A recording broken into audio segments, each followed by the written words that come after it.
Robert Russell, read your owner's manual. Read your owner's manual, Robert Russell.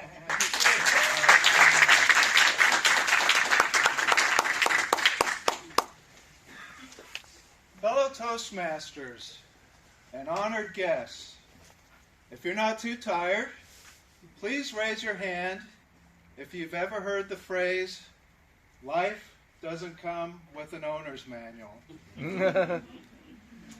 Tonight, I'm here to disagree with this phrase and to encourage you to read your owner's manual.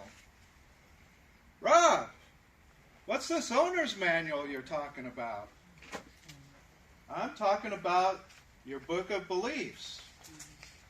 Maybe the Old Testament, the New Testament, the Quran, the teachings of Buddha, Dianetics, the Book of Mormon. If you're Hindu, you have several options. I went in to Wikipedia, I typed in religious texts, found links to 61 different religious texts. Even Satan has a Bible, if that's what you're into. What are some of the excuses that we come up with for not reading our religious texts? I'll get to it someday. What? Where leaders are made? Procrastinating? Not in this room. It's too hard to understand. Well, this is true. There are some parts that can be hard to understand. We do have help in this day and age. We have the internet. Maybe we can spend some time with one of our religious leaders. Or depending on our beliefs, we can either pray or meditate for better understanding.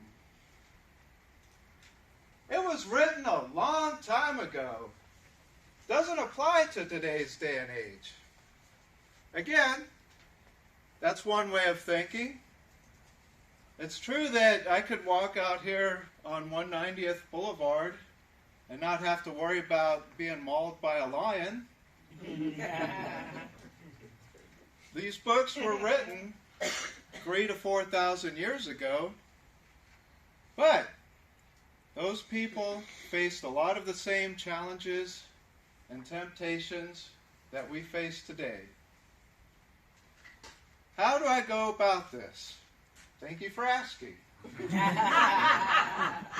As a Christian, I've read the Old Testament and the New Testament cover to cover twice, and I'm currently working on my third reading. I have some tips that I believe will help someone of any belief. My first tip is to make sure that your family knows you're okay. When I started, my pa saw me in my room, read my Bible, looked at me and said, "Hey boy, what's wrong?" My friend Tanya saw her grandfather reading the Bible, ran over to her room, started praying, "Oh God, please don't let Grandpa die." Let your family know you're okay. Do it now while you're still in good health.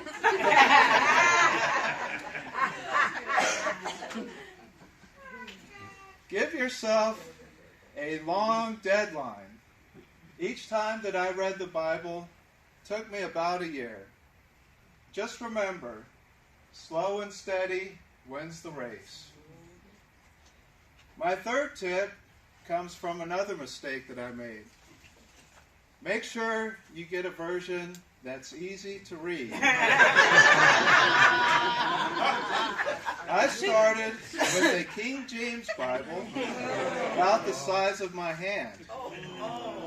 For those of you who aren't familiar with King James